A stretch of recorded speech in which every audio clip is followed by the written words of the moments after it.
Tuesday, October 7, 2025. Today on The Young and the Restless, Nikki has unfinished business with Jill, Philly's tangles with both Victor and Nick, and Tessa and Daniel return with bad news. Nikki welcomes Jill into the ranch and surprises her by saying they have unfinished business. "I just want to say thank you." It turns out she's thanking her for Chancellor. She'll never take for granted what an honor it is to follow in Catherine's footsteps. Jill admits she lost her relationship with her son over it, but it feels good to know Catherine would approve. Switching gears, Nikki tells Jill the entire town feels threatened by Kane. She'd better damn well tell her right here and now what she plans to do to stop him. Jill claims she has no influence over Kane's business decisions. Nikki demands to know his plans. Jill feels interrogated and attacked. Nikki complains about her knowing that Kane was Dumas and not telling them. "Your complicity allowed Kane to turn into a monster." The argument turns heated as Nikki warns he's targeting Catherine's precious Chancellor Industries. Jill reminds her that Catherine left Kane in charge of Chancellor before he left. "He's a decent man." "Not anymore," Nikki asserts. Jill trusts he'll make the right decision. Talk turns to Jill visiting Kane and seeing Billy. She fears she went too far this time and made her son feel like Catherine made her feel unworthy. Nikki tells Jill that Kay loved her very much. Jill chokes, "But I wasn't you." Circling back to the threat of Kane, Nikki tells Jill that since she went to see him first, she doesn't trust her. Jill insists that Kane is deeply conflicted, not cutthroat. Nikki insists he's ruthless, and now that Lily and his kids have rejected him, he's out for blood. "You have to stop him." Jill may be their last hope. Jill snarks, "No pressure there." Philly spots Victor at society and she's weirded out when he engages with her. It's not long, however, until he accuses her of being attached to Kane Ashby's hip. Why would she need to connive with the lowest of the low? Philly sees this as an insult and explains that Kane hired her for her expertise. Victor warns about blind loyalty. Philly thinks he's rattled. Victor denies this, of course, but the redhead's not buying it. He's trying to get information out of her. Victor wonders if it's occurred to her that Kane could do a lot of damage to Nick and Summer, and calls her desperate. Philly thinks Victor is the one in trouble. She warns his days of being the most intimidating are coming to an end.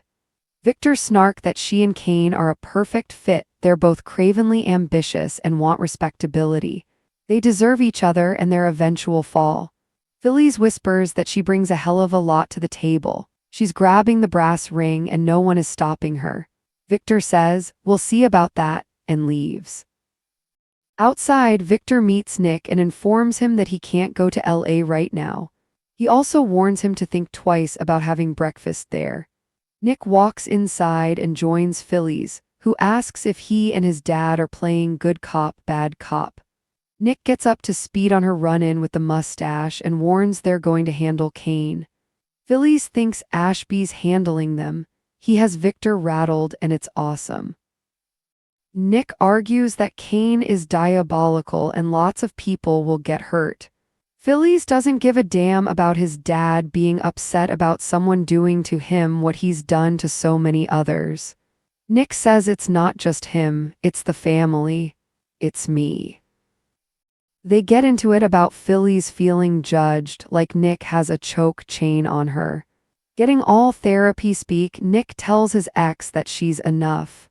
She doesn't need to do this to prove something. This leads to talk about her father. Phillies didn't get lucky enough to be handed everything. She just got guilt and shame. Nick reminds Phillies that she did the right thing by turning her dad in and she can do it now too. Does she want work for someone that's just like her father? Philly suggests Nick has a choke chain on her. Nick warns she could go to prison. This is her life they're talking about. As he persists, she snaps, "Are we done?" and warns him to get the hell out of her way. At Crimson Lights, Esther tells Sharon how happy she is that she and Nick are going to see Noah. As Esther heads to the back, Daniel and Tessa come in looking grim. Sharon asks if they found out anything about what happened to Mariah. Tessa intones, "We did." Sharon rambles on a bit and then Tessa tells her, "You're not going to like what we have to tell you." Moving to the patio, Tessa and Daniel tell Sharon that the bartender at the hotel remembered Mariah. Sharon learns that Mariah had an instant connection with a man in the hotel bar. They were getting intimate and left the bar together to head upstairs. Sharon tells Tessa she's so sorry. Tessa warns it's far worse than them sleeping together. Sharon doesn't understand. Tessa and Daniel explain they got the man's description and name, Will Hensley. Sharon looks at his photo and wrinkles her nose. He's older than she expected. Daniel reports that Hensley checked out a few hours later. He seemed shaken, scared, and almost forgot his credit card. Tessa explains that the last thing Mariah told her before leaving is that she tried to kill someone. She thinks Hensley is the man she almost murdered. Sharon can't get her mind around this. Tessa says Mariah explained that she got drunk because of Ian Ward memories. Hensley looks similar to him, maybe he triggered the memories. When Daniel says he has a theory, Sharon's almost afraid to hear it. Daniel recaps that Mariah didn't kill Hensley, but she tried to. Given how chummy they were earlier in the evening, he probably knows Mariah's name and that she's from Genoa City. Is it possible she's in danger? At the ranch, Jill suggests Nikki may be overreacting to the threat of Kane. Victor comes in and thanks Jill for coming. Nikki warns their guest is ready to give Kane the benefit of the doubt. Victor thinks he'll change her mind about that. Jill intones, "Don't count on it." Victor smirks. Tuesday, October 7, 2025. Unfinished business, fractured loyalties, and troubling revelations in Genoa City. At the Newman Ranch, the golden afternoon sunlight filters through the wide windows, casting long shadows across the room where Nikki Newman stands waiting. She's calm on the outside, but her manicured fingers tap the side of her teacup. The tension is clear. She's expecting someone she has a long and complicated history with. Moments later, the sound of heels clicking echoes down the hallway. Jill Abbott enters, impeccably dressed, her expression guarded yet curious. Nikki greets her with a faint smile, masking her true emotions. "Jill," Nikki says, her tone unusually smooth. "I'm glad you came, we have unfinished business." Jill arches an eyebrow, suspicious but intrigued. "Unfinished business? Well, Nikki, that could mean just about anything coming from you." Nikki surprises her by replying softly, "I just want to say thank you." Jill blinks, clearly not expecting gratitude from the Newman matriarch. "Thank you."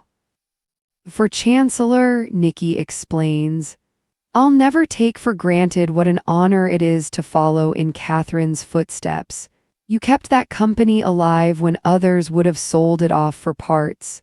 You deserve credit for that." Jill's eyes soften just for a moment. "Well," she sighs, "Catherine and I had a complicated history, but if you believe she'd approve, then that means more than you know.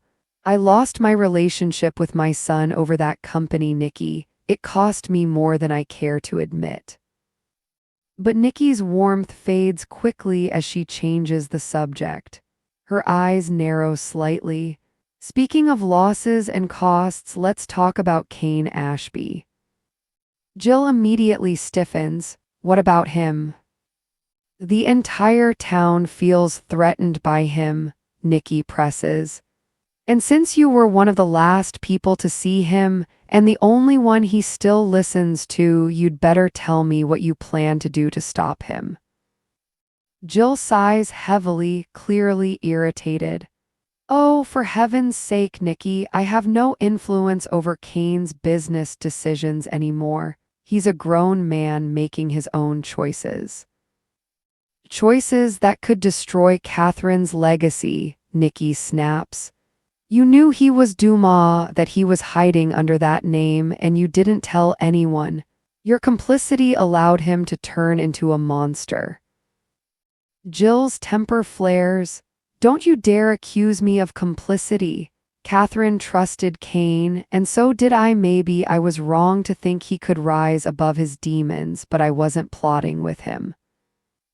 The two women lock eyes, a silent battle between old rivals, both protective of the woman who shaped their lives. Nikki leans forward, voice trembling with controlled fury.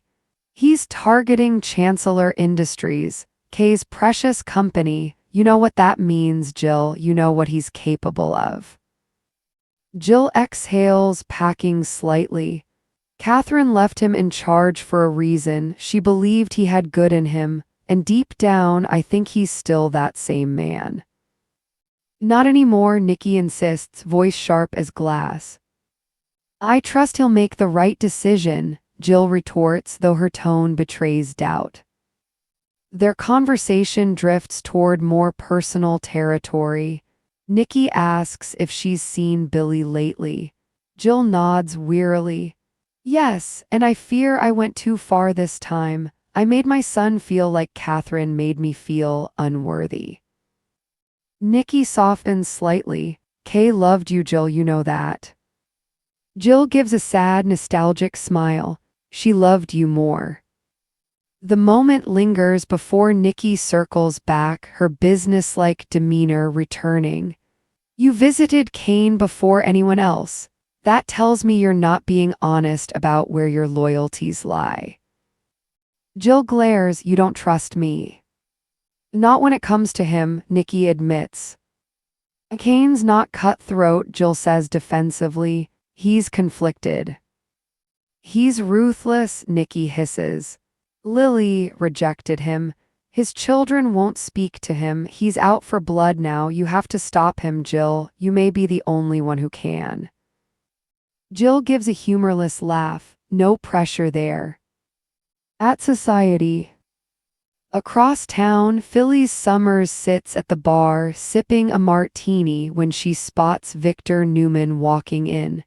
She braces herself. Encounters with Victor rarely end well, but to her surprise, he doesn't ignore her. Well, well, Phyllis drawls, look who's slumming it in the social scene again. Victor gives his trademark smirk. Phyllis, you seem to be spending a lot of time attached to Kane Ashby's hip lately. Excuse me, she scoffs. I just find it curious, he continues smoothly, why a woman of your talents would need to connive with the lowest of the low. Phyllis sets down her glass with a sharp clink. That's insulting even for you. Kane hired me for my expertise, Victor. Maybe you've heard of it. Victor's dark eyes narrow. Blind loyalty can be dangerous. Phyllis smirks. You sound rattled. He chuckles low and cold. You think I'm rattled? No, my dear, I'm merely intrigued by how far you'll fall this time. Phyllis leans closer, eyes blazing. You're not intimidating anyone anymore. Your days of pulling strings are coming to an end, and I think Kane knows it. Victor's lips twitch. You and Kane are a perfect match, cravenly ambitious, hungry for power, and destined for the same downfall. Oh, please, she snaps. I bring a hell of a lot to the table, Victor. I'm grabbing the brass ring and nobody's stopping me. Victor's voice drops to a warning murmur. We'll see about that. He turns and leaves without another word. Outside, Nick Newman intercepts his father near the valet. You're not going to LA right now, Victor declares flatly. Why not? Nick demands. Because you have bigger problems right here, Victor replies cryptically. And I'd think twice about having breakfast with Phyllis. Nick frowns. What did you do? But Victor just smirks and walks off. Nick heads inside and finds Philly still at the bar, irritation written all over her face. "Let me guess," she says, "you and your dad are playing good cop, bad cop now." Nick sits down beside her. "I just heard you two had words." "Yeah," Phillies mutters. "Your dad tried to shake me down for information about Kane. It didn't work." Nick sighs. "Phillies, Kane's dangerous. You don't know how bad this could get." "Oh, I think I do," she fires back. "And I think it's awesome that someone finally has Victor Newman rattled." Nick shakes his head.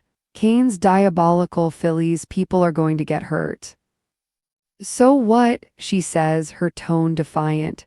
"Your father's upset because someone finally doing to him what he's done to everyone else." Nick's patience snaps. "It's not just him, it's us, it's me." Their exchange grows heated. Phillies accuses him of always judging her, of trying to control her decisions. "I don't have a choke chain on you," Nick insists. "I'm trying to stop you from destroying yourself." She rolls her eyes. "You sound like a therapist." "Maybe that's what you need," he replies. "You're enough, Phillies, you don't need to prove anything." Her walls begin to crack.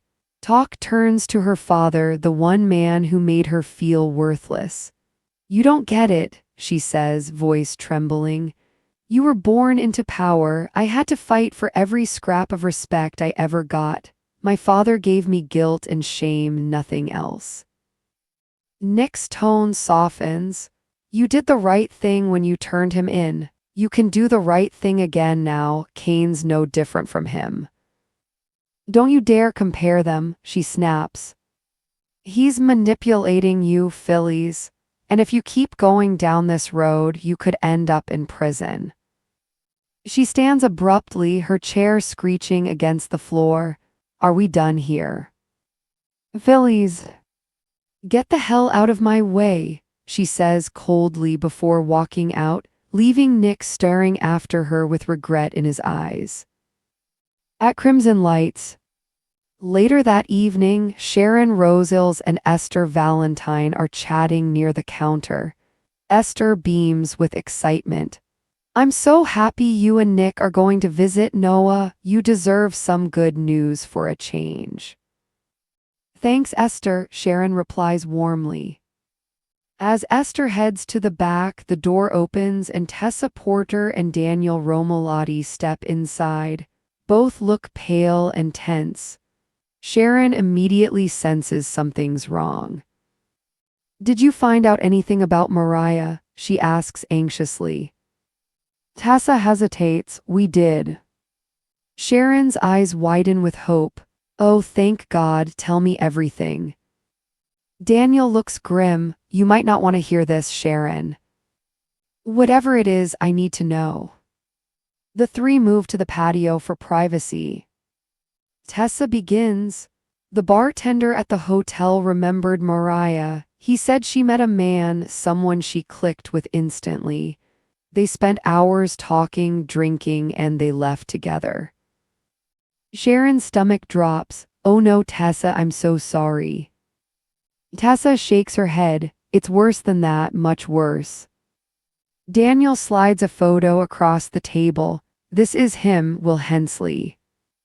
Sharon looks at the photo, a middle-aged man with graying hair and troubled eyes. "He's older than I expected." Daniel continues. "He checked out just hours later. The staff said he seemed shaken, scared like he'd seen a ghost. He almost forgot his credit card." Tessa's voice trembles. "Before Mariah left, she told me something. She said she tried to kill someone." Sharon gasps. "What?" Tessa nods miserably. "She was drunk, triggered by memories of Ian Ward. This man, Hensley, he looks like him. Maybe she lashed out, maybe he provoked her." Daniel adds, "She didn't kill him, but she tried to, and now he knows her name. He knows she's from Genoa City." Sharon's mind spins. "You think she's in danger?" Daniel meets her eyes. I think whoever Hensley really is, he might be looking for her right now. Back at the ranch. As evening falls, Jill prepares to leave, but Victor enters the room, joining Nikki. Jill, Victor says smoothly, "Thank you for coming." She forces a polite smile. "Always a pleasure, Victor." Nikki mutters, "Our guest seems ready to give Kane the benefit of the doubt." Victor smirks, "I'll change her mind about that." Jill squares her shoulders, "Don't count on it." Victor's eyes darken. "Then may God help you both, because Kane Ashby is coming for everything we built." Nikki exchanges a grim look with Jill as thunder rumbles faintly in the distance. The storm, both literal and metaphorical, is coming to Genoa City. And as Victor's warning echoes through the ranch, the camera pans to the horizon, where the lights of Chancellor Industries gleam ominously in the night, a silent reminder that the war over Catherine's legacy has only just begun.